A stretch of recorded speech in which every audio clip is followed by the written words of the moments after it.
Saludos hermanos, que el Señor les bendiga. Hoy en este mensaje de la Escuela de Evangelismo vamos a tomar algunos temas que es importante que nosotros reflexionemos. Hemos leído Mateo 9, 35 al 38. Mateo 9, 35 al 38. Y el título de ese mensaje es, en relación con la personalización del Evangelio, es mi Evangelio, mi misión. Mi Evangelio,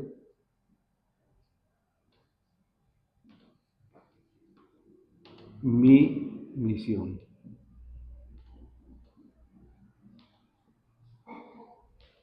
El tema general, como les digo, es la personalización del Evangelio. Nosotros como evangelistas de esta época y como llamados a proclamar el Evangelio en toda Latinoamérica, debemos personalizar el Evangelio y debemos tener muy claro el Evangelio. A raíz de los mensajes que hemos escuchado de los pastores que han estado con nosotros en su gira por Latinoamérica, que el tema ha sido la personalización del Evangelio, yo me he puesto a reflexionar y a hacerme algunas preguntas que yo creo que todos deberíamos hacernos. No digo que sean todas las preguntas que tenemos que hacernos, pero son al menos 7 preguntas que nosotros como evangelistas de esta época debemos hacernos. La primera tiene que ver con la lectura inicial, que hemos compartido y que es: tengo compasión por las almas.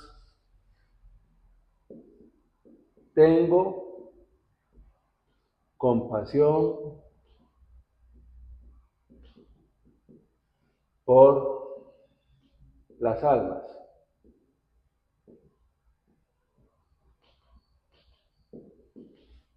Realmente nos hemos hecho esa pregunta. El Señor Jesús, en esta porción de la Escritura, dice en el versículo 36, al ver las multitudes tuvo compasión de ellas, porque estaban desamparadas y dispersas como ovejas que no tienen pastor. Cada persona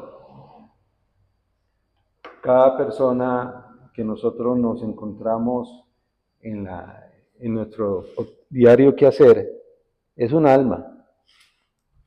Es un alma que si no tiene a Cristo, ya sabemos las consecuencias que tiene y el estado espiritual en el que se encuentra, por causa del pecado de Satanás y de la separación de Dios. Y eso nos debe llevar a cuestionarnos si tenemos compasión por las almas. Siguiendo el texto que estamos leyendo aquí en Mateo 9, dice: entonces dijo a sus discípulos, a la verdad la mies es mucha, mas los obreros pocos. Rogad pues al Señor de la mies que envíe obreros a su mies. Vean qué interesante, hay una gran cosecha que nosotros tenemos que aprender a ver con ojos espirituales. Y lo otro que nos dice el Señor es oración. ¿Cómo me doy yo cuenta de que tengo compasión por las almas? En primera instancia, no es un sentimiento, no es una emoción, es el deseo de que las almas sin Cristo le conozcan. Es tener esa compasión por ellas. Por ahí empieza todo.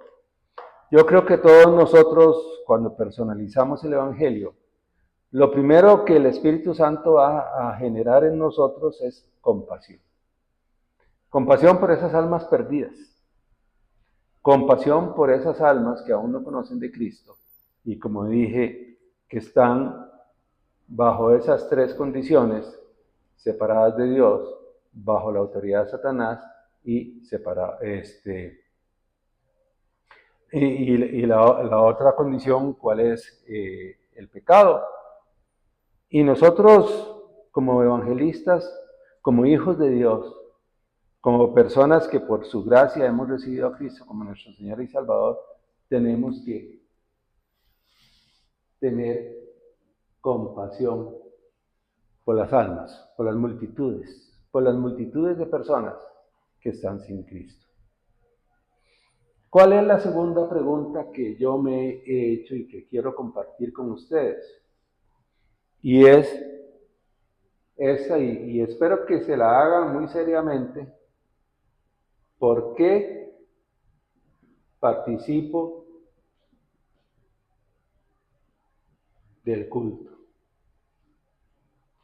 Del culto de la iglesia. ¿Por qué? ¿Por qué yo voy a la iglesia? ¿Para qué yo voy a la iglesia? ¿Qué me mueve a mí a ir a la iglesia? Dentro de la personalización del Evangelio, eso tiene que tener una respuesta clara, una respuesta bíblica. Yo no voy a la iglesia, al culto, porque es que ese día me toca predicar. O no voy a la iglesia, al culto, porque ese día me toca participar de la alabanza. Pues gracias a Dios que nos permite y nos da esas oportunidades. Pero ¿por qué yo voy al culto? Y es que esta pregunta yo quiero que nos la hagamos porque yo la he hecho a hermanos en Cristo, veteranos en el Evangelio, y por lo menos uno me dijo, después de 30 años de asistir a una iglesia cristiana, me dice, nunca me lo había preguntado. 30 años, nunca me lo había preguntado. ¿Cuál sería nuestra respuesta? Pues lo que nos dice Hechos 2:42. Hechos 2:42, que ustedes lo conocen, la palabra de Dios, bueno, en ese contexto era el mensaje de los apóstoles. Hechos 2:42, la comunión, el partimiento del pan y la oración. Lo voy a leer para ustedes. Hechos capítulo 2, versículo 40. Perseveraban en la doctrina de los apóstoles, en la comunión unos con otros, en el partimiento del pan y en las oraciones.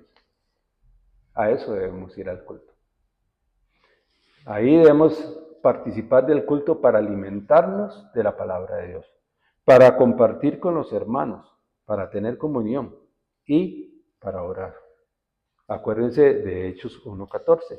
Pero también Hebreos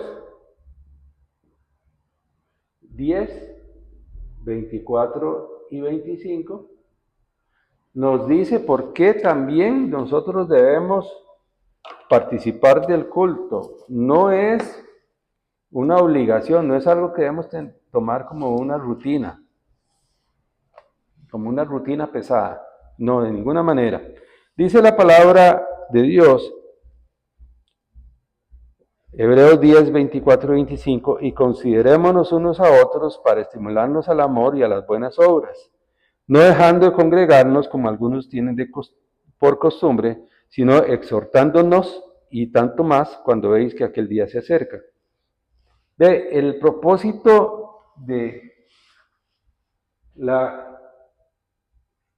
culto y de la congregación con los hermanos es, pues obviamente, las oraciones, la palabra de Dios, la comunión, pero también es para estimularnos al amor, dice ahí, para estimularnos al amor y a las buenas obras. Es, llamémoslo así, una inyección de ánimo, una inyección de fuerzas para ustedes y para mí cuando asistimos al culto. Otra pregunta que debemos hacernos y que yo creo que algunas personas creyentes, tal vez, digo yo, tal vez, no sabrían responder. ¿Por qué y para qué vino Cristo? ¿Por qué? ¿Y para qué vino Cristo?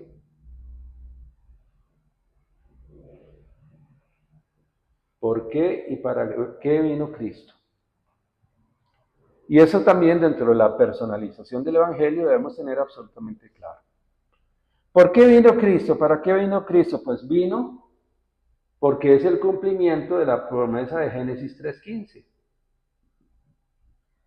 Tenemos claro eso. Vino a consecuencia del pecado original. Tenemos claro eso. Vino porque era necesario restaurar el sacrificio de sangre, según nos lo dice Éxodo 3:18. Y también porque es Emmanuel, Dios con nosotros, Isaías 7:14. Dios se hizo hombre, y dice Filipenses capítulo 2, ahí lo pueden leer, pero Dios mismo se humanó, se hizo hombre, se hizo siervo para morir por usted y por mí. Y ese Emmanuel, Dios con nosotros, nos dice Mateo 16:16, que es el Cristo. Y no solo dice el Cristo, el Hijo del Dios viviente. Eso es un reconocimiento de la deidad de Jesús. ¿Por qué y para qué? Porque era necesario resolver el problema del pecado original. Era necesario el cumplimiento de la promesa de Génesis 3:15. Era necesario el sacrificio de sangre de Éxodo 3:18. Era necesario que Dios mismo estuviera con nosotros, Isaías 7:14. En Mateo 1:21 al 23, vemos el cumplimiento de esta promesa, de esta profecía. Y en Mateo 16 vemos exactamente las palabras que Pedro dijo al Señor: tú eres el Cristo, el Hijo del Dios viviente. En ese momento Pedro reconoció íntegramente quién era Jesús. Hay una cuarta pregunta.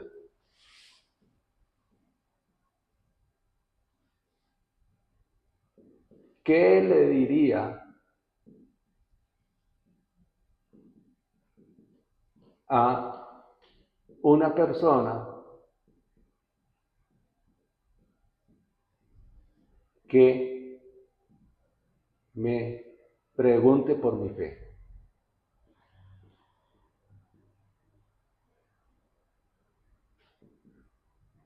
¿Qué le digo yo a alguien? Díganme ustedes, si alguien le pregunta a usted, no sé en sus países, aquí nos dirían: ¿por qué usted es protestante? ¿Por qué usted es evangélico? ¿Por qué usted es cualquier denominación cristiana? ¿Por qué usted se salió del catolicismo? Como me han preguntado a mí. ¿Qué respuesta le voy a dar? Me cambié de religión. Esa no es una respuesta para un evangelista. Primera Pedro 3:15 nos dice que nosotros debemos estar preparados para presentar defensa con mansedumbre de nuestra fe. Lo voy a leer para ustedes. Está aquí unas paginitas más adelante. Vean lo que dice la palabra de Dios. Dice así: santificad a Dios el Señor en vuestros corazones y estad siempre preparados para presentar defensa con mansedumbre y reverencia ante todo el que os demande razón de la esperanza que hay en vosotros. ¿Qué le diríamos a alguien? ¿Qué razones le diríamos de que asistimos a una iglesia cristiana, asistimos a una iglesia evangélica, asistimos a una iglesia protestante, como quieran llamar? ¿Qué le diríamos? Y estas 4 preguntas que yo estoy mencionando ahorita: 1, tengo compasión por las almas; 2, ¿por qué participo del culto? 3, ¿por qué y para qué vino Cristo? Y 4, ¿Qué le diría a una persona acerca de mi fe? Estas 4 preguntas tienen que ver conmigo. Tienen que ver conmigo, con usted. Y tienen que ver con la personalización del Evangelio.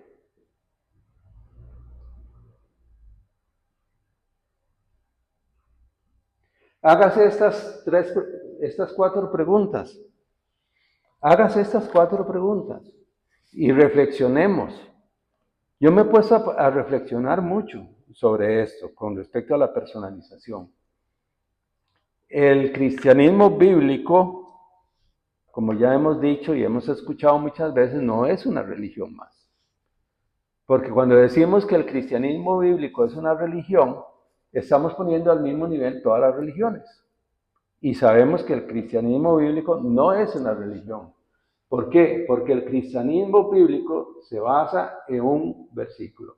Bueno, voy a decirlo así, en un Juan 14:6. Jesús dijo, yo soy el camino, la verdad y la vida, y nadie viene al Padre sino por mí. El cristianismo bíblico no es una religión, no es otra religión. No sé si a ustedes, a mí sí me ha ocurrido que me dicen es que todas las religiones llevan a Dios.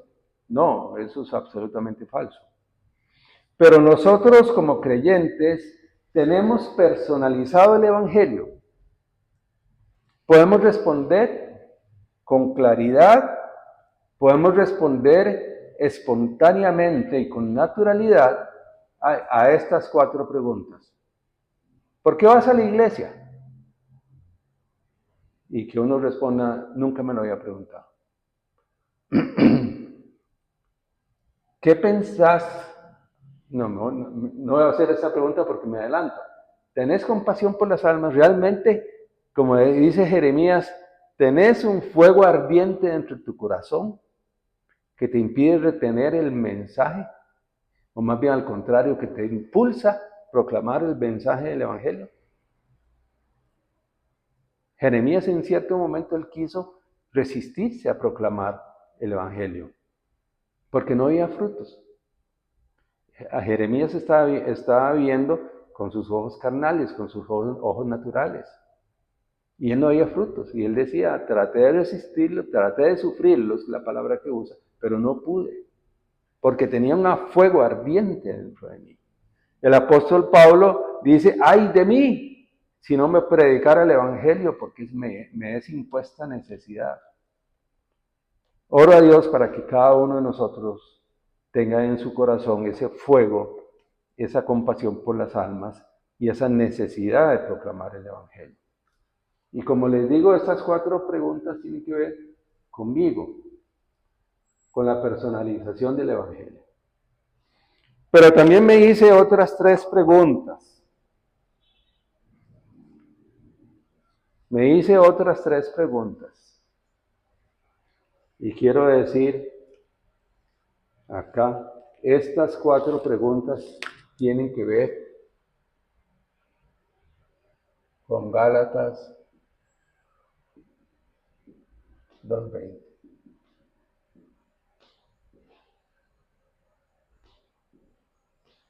Vivo a Cristo. Ya no vivo yo, mas vive Cristo en mí. ¿Realmente lo vivimos? ¿O también es como un hábito, una costumbre, como una religiosidad? Gálatas 2:20, no voy a entrar en detalle, les queda a usted leer el contexto, pero Pablo dice, con Cristo estoy juntamente crucificado, y ya no vivo yo, mas vive Cristo en mí. Y lo que ahora vivo en la carne, lo vivo en la fe del Hijo de Dios, el cual me amó y se entregó a sí mismo por mí. Ya no vivo yo. O sea, ya mi yo quedó a un lado. Mis pensamientos, mis deseos, mis intenciones tienen que quedar a un lado. En mi mente y en mi corazón lo único que quería haber es un anhelo ardiente de hacer la voluntad de Dios. Por eso es que hay que hacerse estas 4 preguntas. ¿Cuál es la 5ª pregunta? Y eso tiene que ver con las personas que nos rodean, con el prójimo. Todo eso tiene que ver conmigo. Lo que sigue tiene que ver con el prójimo. Ahorita lo voy a apuntar. ¿Cómo veo a las personas que están sin Cristo? ¿Usted se ha preguntado eso? ¿Cómo veo a las personas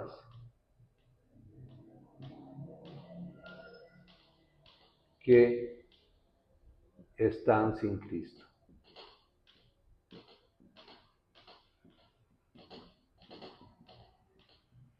¿Cómo las veo? No estoy hablando de sus cualidades físicas. ¿Cómo las veo yo? Les mencioné, cada persona es un alma. Una alma sin Cristo es un alma que está separada de Dios, bajo la autoridad de Satanás y bajo el pecado. ¿Cómo lo veo yo? ¿Cómo lo ve usted? ¿Cómo ve un alma? Las respuestas están en Romanos, las respuestas bíblicas, 3:23. Por cuanto todos pecaron y están destituidos de la gloria de Dios. Y en Efesios capítulo 2, Efesios capítulo 2, versículos 1 y 2, y el 12, versículo 12. A mí me llama mucho la atención el versículo 12 de ese capítulo 2. Los 2 primeros versículos no los voy a leer, Efesios 2, 1 y 2, porque ustedes lo conocen y ha sido mencionado muchas veces. Vea lo que dice el apóstol Pablo, inspirado por el Espíritu Santo, en Efesios 2:12. En aquel tiempo estabais sin Cristo, alejados de la ciudadanía de Israel y ajenos a los pactos de la promesa, sin esperanza y sin Dios en el mundo. Vean y resalte eso. Sin esperanza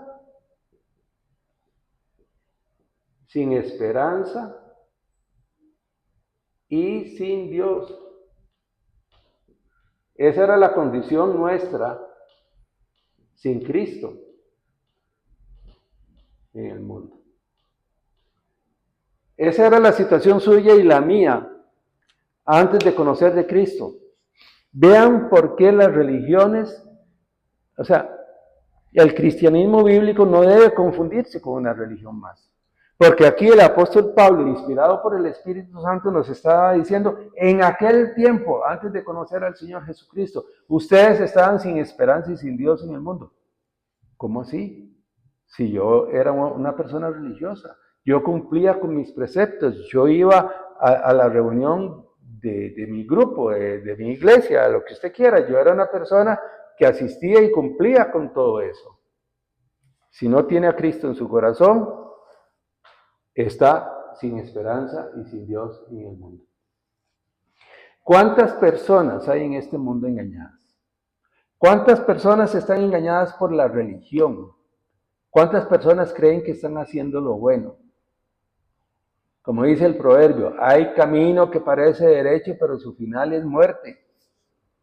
¿Cuántas personas están haciendo cosas que les parece correctas, espiritual y moralmente, y sin embargo están en esta condición de sin esperanza y sin Dios en este mundo? ¿Usted se ha hecho esa pregunta? ¿Cómo veo yo a las personas? ¿Cómo veo yo a aquellas personas que están sin Cristo? ¿Qué hay en mi alma y en mi corazón por esas personas que están sin Cristo? Y viene una 6ª pregunta. Voy a ponerla aquí, porque son solo 7. Así es que me cae aquí. Viene una 6ª pregunta que debemos hacernos. ¿Por qué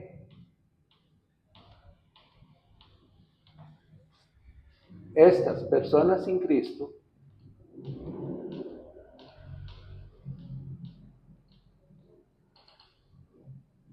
sin Cristo, estos de aquí, hacen lo que hacen.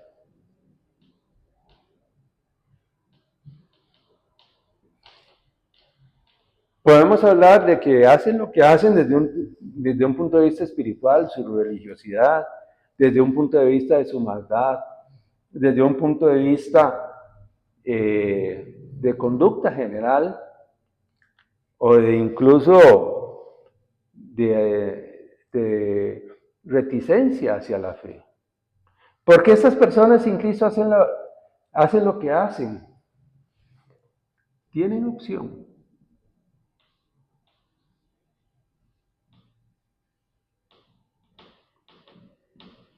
Por eso les dije que podían ser 8 preguntas, pero en realidad esta es una sola. Estas personas que están sin Cristo, ¿cuál es la condición? ¿Por qué hacen lo que hacen? Y aquí tenemos que aprender a ver con ojos espirituales a las almas que están sin Cristo. ¿Qué es lo que nos dice la palabra de Dios? Pues nos habla de los 6 estados del no creyente. ¿Recuerdan? El no creyente.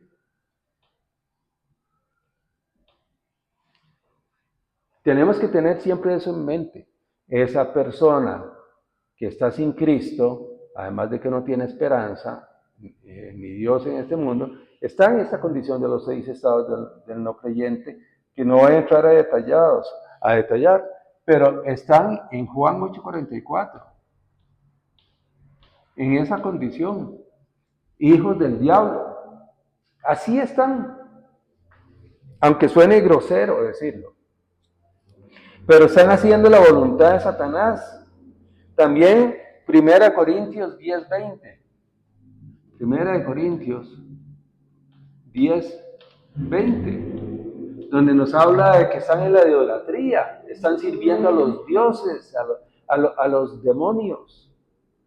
Nos ponemos a pensar que esas personas que van, en mi caso, a 3 cuadras del local de la iglesia, hay una iglesia católica muy reconocida aquí en Costa Rica, a la que todos los años, bueno, en realidad todos los días, viene gente a hacer romería y a entrar de rodillas a rendirle culto a una figura de piedra, a los demonios. Tenemos que ver a las personas en su condición espiritual. 1 Corintios 12:2. Ese sí lo voy a leer. 1 Corintios 12:2. Vean lo que nos dice la palabra de Dios. Sabéis que cuando erais gentiles se os extraviaba llevándoos como se os llevaba a los ídolos mudos. Vean las palabras, escuchemos las palabras.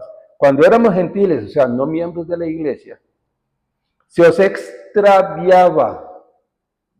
Esas personas que vienen a adorar ídolos están perdidos. Es más, y los líderes religiosos los pierden aún más, los extravían, como se os llevaba a los ídolos mudos. Esa es la condición espiritual. ¿Por qué esas personas hacen lo que hacen? ¿Por qué esas personas van y adoran ídolos? La respuesta está aquí, en su condición espiritual de separada de Dios y las consecuencias de eso.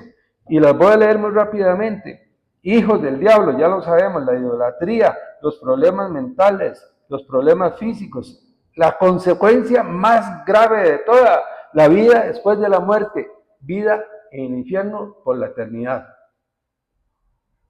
Las herencias a las próximas generaciones. Tiene esto que ponernos a pensar. Tiene esto que ponernos a pensar respecto a qué estamos haciendo nosotros. ¿Qué vamos a hacer? ¿Por qué estas personas hacen lo que hacen? ¿Por qué? ¿Qué es lo que lleva? Y todo esto que está en rojo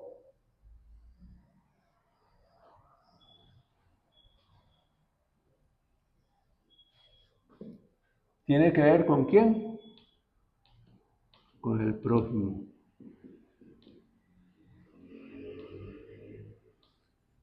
Tiene que ver con los demás. ¿Cómo veo a las personas?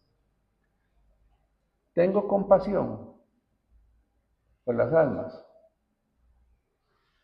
Las puedo ver en mi espíritu, en mi corazón, como personas que están sin Dios en este mundo. Puedo ver en esas personas que si yo no les predico a Cristo, si yo no oro a ellos, oración más evangelio, por supuesto.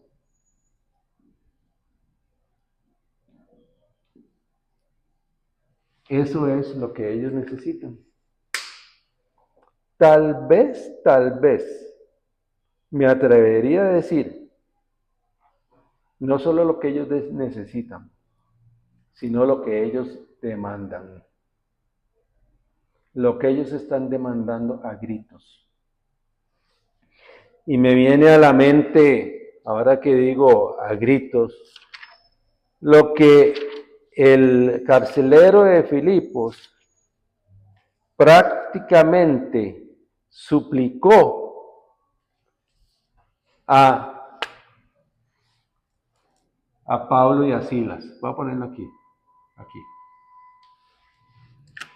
Es que falta una pregunta, que es un desafío, pero voy a ponerlo acá. Hechos 16.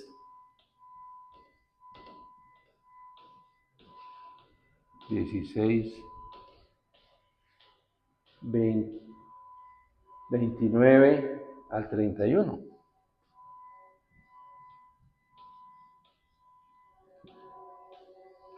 Por eso les digo, hay personas que están demandando, que están rogando sin saber, son ciegos, están siendo engañados.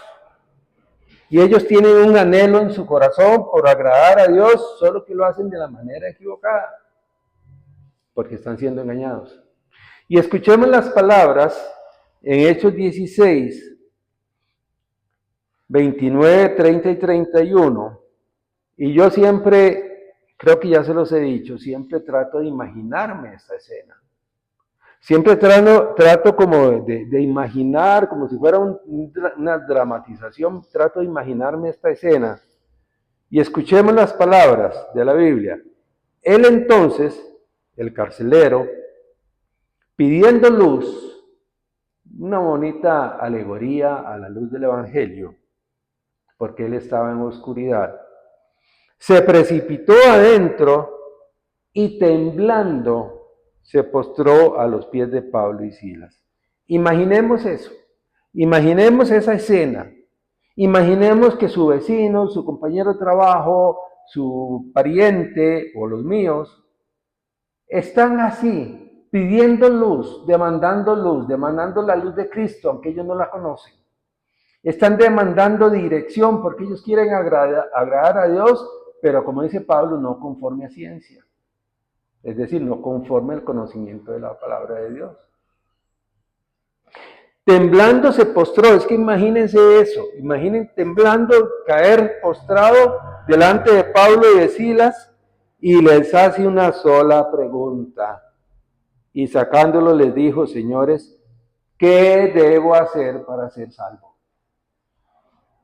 ¿Cuántas personas, cuántos prójimos, por así decirlo, hay por usted conocido que están clamando en su ignorancia por hacer algo para ser salvos? Y eso tiene que impactarnos, tiene que de verdad movernos, tiene que hacer algo en nuestra vida, de saber que hay personas que demandan saber qué deben hacer para ser salvos. Y el versículo 31,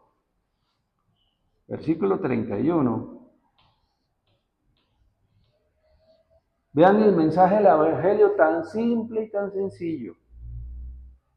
Le dicen, y ellos dijeron, cree en el Señor Jesucristo y serás salvo. Vean qué sencillo.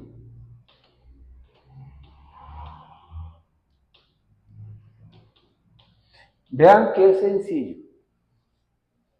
Claro, seguimos leyendo ahí y vemos en el 32 que dice, y le hablaron la palabra del Señor y a él y a todos los que estaban en su casa, y vemos en el versículo 34, y se regocijó el carcelero con toda su casa de haber creído a Dios. Porque le dieron el mensaje, por supuesto. Le compartieron la palabra de Dios.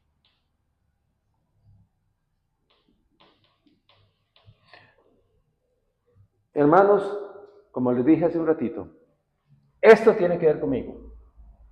La personalización del Evangelio. Que sea, como dice el apóstol Pablo, que sea mi Evangelio. Que sea mi Evangelio, que sea su Evangelio, que sea su propiedad ese Evangelio. Que yo lo tenga impregnado en mi ser, el Evangelio, para que me lleve a ver a las personas, al prójimo con estos ojos. ¿Cómo los veo yo?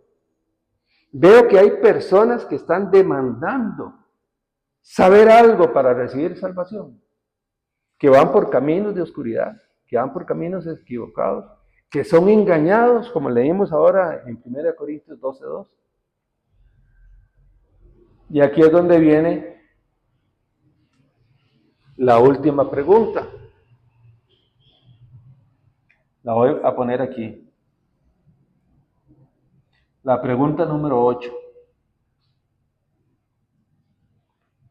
Pregunta número 8, que es la que yo quiero que usted se haga ahora, en oración, delante de Dios.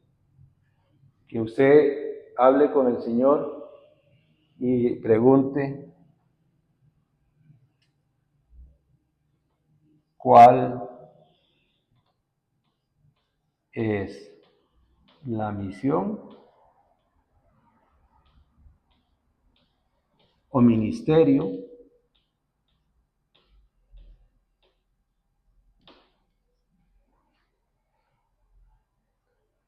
para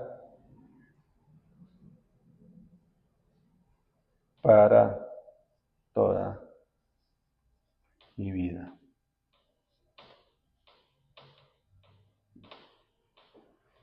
¿Qué va a hacer usted? ¿Qué voy a hacer yo?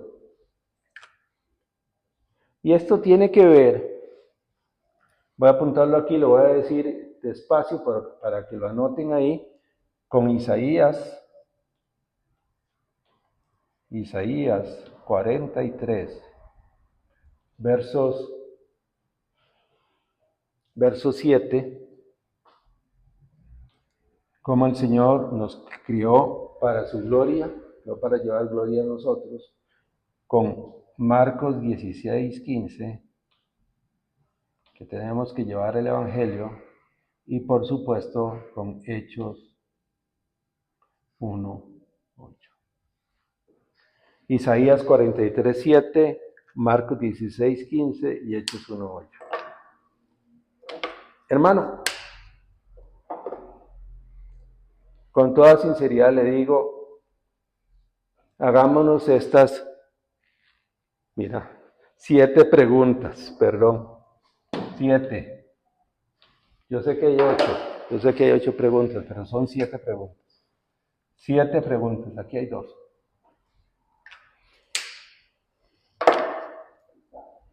¿Y usted se ha hecho estas 7 preguntas o algunas parecidas? ¿Cuál es su respuesta? ¿Cuál es su respuesta? ¿Cuál es su interés por la evangelización? ¿Cuál es su interés por la personalización del Evangelio? ¿Cuál es su interés por tener compasión por las almas? ¿Cuál es nuestro interés por llevar el Evangelio a todo lugar? Y sobre todo, ¿cuál es nuestra misión o ministerio para toda la vida? ¿Qué voy a hacer? ¿Qué va a hacer usted? ¿Qué voy a hacer yo?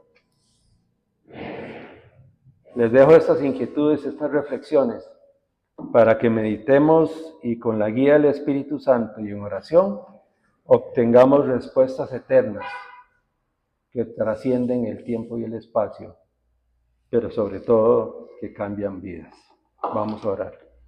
Señor, te damos gracias por tu palabra. Gracias, Señor, porque tu Espíritu Santo inquieta nuestros corazones para buscar tu deseo, tu voluntad.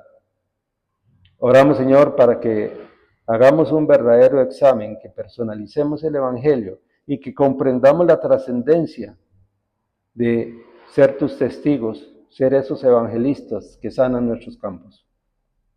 En el nombre de Jesús, el Cristo, el Hijo del Dios viviente, yo te ruego que cada obrero, cada pastor, cada misionero, cada uno de nosotros disponga un corazón para que podamos llegar a decir como Pablo, me es impuesta necesidad, ay de mí si no predicara el Evangelio. Que en cada uno de nosotros haya ese corazón, que haya disposición, que recibamos fuerzas por medio de tu palabra y por medio de la oración, y que todo lo que hagamos sea para tu gloria. En el nombre de Jesús el Cristo. Amén. Que Dios los bendiga. Muchas gracias. Que tengan un excelente día.